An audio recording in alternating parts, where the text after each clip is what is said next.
Students कैसे हैं आप सब। उम्मीद है अच्छे होंगे, बढ़िया होंगे। तो आज की वीडियो में हम कक्षा 7 की इंग्लिश की बुक में जो लेसन 2 है ये द वाइज मैन वाला, ठीक है। तो इसका हिंदी अर्थ बताएंगे आपको और समझाएंगे। तो यदि आप लोग चैनल पर नए हैं तो सब्सक्राइब कर लेना, ताकि नेक्स्ट चैप्टर की यानी कि नेक्स्ट लेसन की वीडियो अभी हम डालेंगे तो आपको वीडियोज़ की नोटिफिकेशन यानी कि सूचना मिल जाएंगी, ठीक है। चलिए फिर स्टार्ट करते हैं बिना किसी देरी के। और यहाँ पर सबसे पहला पॉइंट जो है हमारे सामने, जो ये 2 पॉइंट हैं ये मैं पॉइंट कवर कर देता हूँ पहले, ठीक है। यहाँ पर देख सकते हैं ये जो ऊपर का ये होता है हेडिंग होती है, सबसे पहले इसको जानते हैं। तो हेडिंग क्या है, तो यहाँ पर हेडिंग इसलिए है दोस्तों, ये बच्चों की देखिए ये 2 पॉइंट हैं, इनमें से पहला पॉइंट है ये वाला। इस पहले पॉइंट का मतलब है कि do you know what is barter system. यहाँ पर do you know what is barter system, क्या आपको पता है कि बार्टर सिस्टम क्या है। बार्टर सिस्टम का मतलब होता है हिंदी में वस्तु विनिमय प्रणाली। वस्तु विनिमय प्रणाली यानी कि बार्टर का मतलब होता है वस्तुओं को खरीदना बेचना, है ना। और सिस्टम का मतलब होता है प्रणाली या सिस्टम, ठीक है।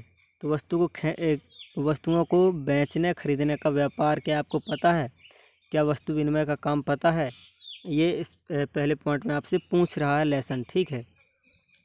फिर दूसरा पॉइंट है, दूसरे पॉइंट में है व्हेन वाज इट यूज्ड। जो ये बार्टर सिस्टम है, वस्तु विनिमय का जो सिस्टम है, यानी कि चीज़ों को खरीदने बेचने का जो क्रिया है, ये कब यूज की जाती थी, कब उपयोग में लाई जाती थी, ठीक है।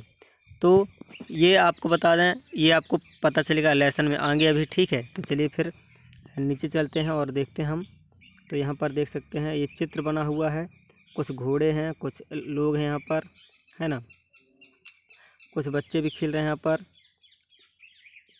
यहाँ छोटे छोटे बच्चे खेल रहे हैं, यहाँ कुछ लोग हैं और यहाँ पर एक घोड़े हैं, ठीक है। ये घोड़ा खाना भी खा रहा है, ये एक आदमी दुकान लगाए हुए है, ठीक है। तो अभी नीचे चलते हैं, तो नीचे चलते हैं तो यहाँ पर है हमारा जो फर्स्ट लाइन है, वो फर्स्ट लाइन क्या कहती है, यहाँ पर देख सकते हैं once upon a time there lived a horse, ठीक है, trainer in Bhopal who worked for the nawab of Bhopal, ठीक है। एक घोड़े का ट्रेनर यानी कि हॉर्स ट्रेनर। हॉर्स ट्रेनर किसे कहते हैं, हॉर्स ट्रेनर का मतलब होता है कि जो घोड़ों को ट्रेन करता है, मतलब कि जो घोड़ों को सिखाता है मालिक की बात मानना। जैसे कि हम लोग घर के कुत्तों जो घर में पालते हैं कुत्ते, तो ये कुत्ते हमारे घर की मालिक की भाषा जान जाते हैं कि कब हम उसे बुला रहे हैं, कब उसे भगा रहे हैं, कब उसे खाना देना है। हम उसे मना कर देते हैं तो खाना नहीं खाता। इस तरह से घोड़ों का ट्रेनर जो होता है वो घोड़ों को सिखाता है, घोड़ों को कैसे चलना है, कब चलना है, कब किसकी आज्ञा माननी है, अपने राजा की, अपने मालिक की, ठीक है। ये सब कुछ सिखाता है हॉर्स ट्रेनर। तो once upon a time there lived a horse, एक समय की बात है, एक हॉर्स ट्रेनर रहता था। कहाँ पर रहता था, इन भोपाल, भोपाल में रहता था, ठीक है। Who worked for the nawab of Bhopal, जो भोपाल के नवाब के लिए काम करता था, यानी कि जो भोपाल का नवाब था, यानी कि भोपाल में सबसे अमीर आदमी था। एक तरह से उसको भोपाल का राजा भी कह सकते हैं, लेकिन राजा नहीं था, वो एक नवाब था, यानी कि घर से, संपत्ति से अमीर आदमी था, ठीक है। तो नवाब था वहाँ का। तो उसके यहाँ वो काम करता था, कौन, हॉर्स ट्रेनर। अब उस हॉर्स ट्रेनर का नाम क्या था, हिज यानी उसका, हिज नेम यानी उसका नाम, हिज नेम वाज भोला, उसका नाम क्या था, भोला था। एंड यानी और उसकी पत्नी का नाम क्या था, हिज वाइफ्स नेम वाज शांति, उसका नाम भोला था हॉर्स ट्रेनर का, और उसकी एक पत्नी थी जिसका नाम था शांति बाई, ठीक है, या फिर शांति कह सकते हैं हम। तो यहाँ पर और आगे है व्हेन भोला रिटायर्ड, जब भोला रिटायर हो गया, यानी कि भोला काम करते करते उसकी उम्र हो गई, ठीक है। और जितनी भी उम्र में फिक्स रहता होगा निकालना हॉर्स ट्रेनर को, तो यहाँ पर उसकी उम्र हो गई तो वो रिटायर हो गया अपने काम से। जैसे कि हम यहाँ पर सरकारी कर्मचारी अभी रिटायर होते हैं नौकरी के बाद, जो शिक्षक लोग होते हैं तो 55 साल की आयु में, 60 साल की आयु में रिटायर होते हैं, ठीक है। ऐसे सरकारी कोई भी अधिकारी होते हैं, उसी तरह से उसके यहाँ से वो रिटायर हुआ जब। तो जो नवाब था जिसके यहाँ वो काम कर रहा था, the nawab gave him a colt and some money. तो जो वहाँ का नवाब था, the nawab gave him a colt of some money, colt and some money. ठीक है, तो इसका मतलब ये है कि जो नवाब था वहाँ का, तो जब वहाँ से भोला रिटायर हुआ नवाब के यहाँ से, तो नवाब ने उसको एक कोल्ट दिया। कोल्ट का मतलब होता है घोड़े का बच्चा, है ना। और क्या दिया, पैसे दिए, कुछ घोड़े का बच्चा दिया और पैसे दिया रिटायर होने के बाद भोला को। ठीक है, उसकी मेहनताना का फल दिया उसको, उसके साथ रहा, इतने दिन काम किया भोला ने नवाब के साथ, तो इसलिए उससे खुश होकर नवाब को इनाम दिया। ठीक है, फिर यहाँ पर क्या कहता है, when the colt grew up का मतलब होता है बड़ा होना, ग्रो अप, है ना। यानी कि जो मुख्य मीनिंग है मैं डिस्क्रिप्शन में लिख दूंगा, और यदि आप इंग्लिश की बुक को हिंदी में समझना चाहते हैं, अच्छे से सीखना चाहते हैं इंग्लिश को बोलना लिखना, तो उसके लिए आपको मीनिंग याद करनी पड़ेगी। और मीनिंग याद करने के लिए मैं डिस्क्रिप्शन में लिख दूंगा, तो आप लोग लिख लेना अपने रफ में, नोट कर लेना उनको। ठीक है, तो हम चलते हैं आगे। तो when the colt grew up to be a horse they felt that it ate a lot of fodder.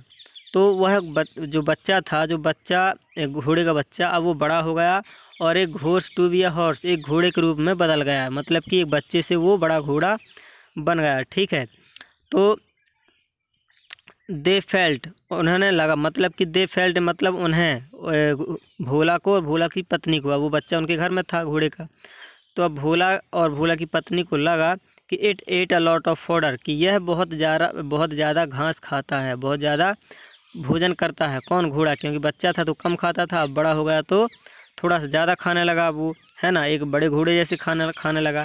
तो अब उनको लगता है कि so Shanti and Bhola decided to exchange it for something else. तो उसकी पत्नी शांति ने एंड भोला ने निर्णय लिया, क्या निर्णय लिया, कि इसको किसी चीज़ के बदले में हम बदल देते हैं, घोड़े को क्या करते हैं, बदल देते हैं। वो बदलना चाहते थे, उस घोड़े को बेचना नहीं चाहते थे। ठीक है ना, उन्होंने बदलने का मूड बनाया। फिर इसके बाद क्या है, this is what happened after that. तो फिर उसके बाद जो कुछ भी होता है, यहाँ नीचे लिखा हुआ है, ये लिखा है लाइन बाय लाइन। ठीक है, तो अभी नीचे चलते हैं हम। तो यहाँ पर क्या कहती है शांति और क्या कहता भोला, एक एक उनकी कही हुई बातें लिखी हुई हैं। तो यहाँ पर सबसे पहले यहाँ पर शांति क्या कहती है कि it is very expensive to feed this horse, इस घोड़े को खाना खिलाना बहुत महंगा पड़ रहा है। ठीक है ना, तो इस तरह से शांति कहती है कि इट्स यानी कि बहुत महंगा पड़ रहा है। ठीक है, यानी कि मैं बताता हूँ आपको अभी, वेरी एक्सपेंसिव यानी महंगा, टू फीड यानी खिलाना, दिस यानी इसे, हॉर्स यानी घोड़े को, तो दिस। ठीक है, तो अब भोला क्या कहता है, भोला कहता है कि Bhola yes it eats like an elephant, यह एक हाथी की तरह खाना खाता है। किसकी तरह खाना खाता है, एक हाथी की तरह। भोला बोलता है yes it eats like an elephant, यह एक हाथी की तरह खाना खा रहा है ना। यानी कि हम लोग इससे परेशान हो गए हैं, क्योंकि भोला एक गरीब घर से था, तो उसके लिए घोड़े का खाना खिलाना बहुत महंगा पड़ रहा था, है ना, घोड़े को खाना खिलाना। फिर शांति फिर से कहती है कुछ, शांति कहती है if we don't sell it, यदि हम उसे बेचते नहीं हैं। ठीक है, वो बात करते हैं दोनों आपस में, यदि हम उसे बेचते नहीं हैं घोड़े को, तो will well become poor in a few days. वो कहते हैं कि, यानी कि उसकी पत्नी शांति कहती है भोला से कि यदि हम इसे बेचते नहीं हैं जल्दी ही, तो हम क्या हो जाएंगे, जल्दी गरीब हो जाएंगे। ठीक है, फिर से भोला कहता है ओ यस हाँ, should I take this horse to the market and try to sell it. तो क्या हमें इस घोड़े को बाज़ार ले जाना चाहिए और बेचना चाहिए। ठीक है, भोला कहता है। ठीक है, तो यहाँ पर कहता है देखिए मैं इनकी मीनिंग समझा देता हूँ आपको। टेक में ले जाना, हॉर्स यानी घोड़ा, दिस में से यह, मार्केट यानी बाज़ार, ट्राई में प्रयास करना, सेल में बेचना। ठीक है ना, इट में इसे।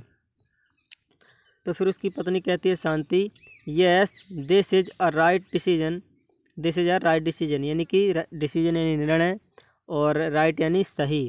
ठीक है, तो उसकी पत्नी कहती है शांति हाँ यह बिल्कुल सही निर्णय लिया है। तो फिर भोला कहता है कि what would you like to exchange it for, तो भोला कहता है कि तुम इस घोड़े के बदले क्या लेना चाहोगी। भोला अपनी पत्नी से पूछता है what would you like to exchange it for. आप यानी कि तुम इस घोड़े के बदले में क्या लेना चाहोगी, क्या खरीदना चाहोगी, ठीक है। तो शांति कहती है जस्ट एनीथिंग, कुछ भी ले लेंगे। This horse Yeats too much, यह घोड़ा बहुत खाता है, ठीक है, ये घोड़ा बहुत खाता है। उसकी पत्नी कहती है कि इसको निकालना है घर से, कुछ भी इसके बदले में ले लेंगे हम, लेकिन यह घोड़ा बहुत खाता है, बस हमको इसके घर से निकालना है। तो शांति कहती है नहीं, भोला कहता है, अब भोला क्या कहेगा कि don't be angry with me if I make a poor bargain. अगर मैं इसके बदले में कुछ सस्ता खरीद लेता हूँ या कुछ सस्ती सौदागिरी कर लेता हूँ मैं, है ना, मतलब कुछ हल्का इसके बदले में कम रेट में मैं बदला कर लेता हूँ या कम रेट में कुछ चीज़ें खरीद लेता हूँ, इसको बहुत सस्ता बेच देता हूँ, तो मुझ पर गुस्सा मत करना, ठीक है ना। तो भोला कहता है। तो शांति कहती है फिर कि have I ever complaint to you, क्या आज तक मैंने कभी आपको शिकायत की है किसी चीज़ के बारे में, है ना। मतलब उसकी पत्नी ने अभी तक आज तक भोला से किसी प्रकार की शिकायत नहीं की थी। तो अब इसके बाद क्या है, भोला कहता है कि नो नेवर, नहीं, बिल्कुल नहीं, कभी नहीं किया, ठीक है। तो चलिए अब इस वीडियो में हम इतना पैराग्राफ ही कवर करते हैं, नो नेवर तक। फिर एक अगला वीडियो हमने बना दिया है, तो डिस्क्रिप्शन में आपको लिंक मिल जाएगी और यहाँ पर आई बटन में भी लिंक मिल जाएगी, ठीक है। यहाँ पर अभी आप जो वीडियो देख रहे हैं तो यहाँ पर एक आई बटन आएगा, यहाँ पर एक आई बटन आएगा और यहाँ पर एंड स्क्रीन आएगी, ठीक है। यहाँ पर 2 वीडियो आएंगे अभी, तो एक यहाँ पर आप क्लिक करके देख लेना, ठीक है, या यहाँ पर भी क्लिक करके देख लेना। तो यहाँ पर ये वाला वीडियो देख लो,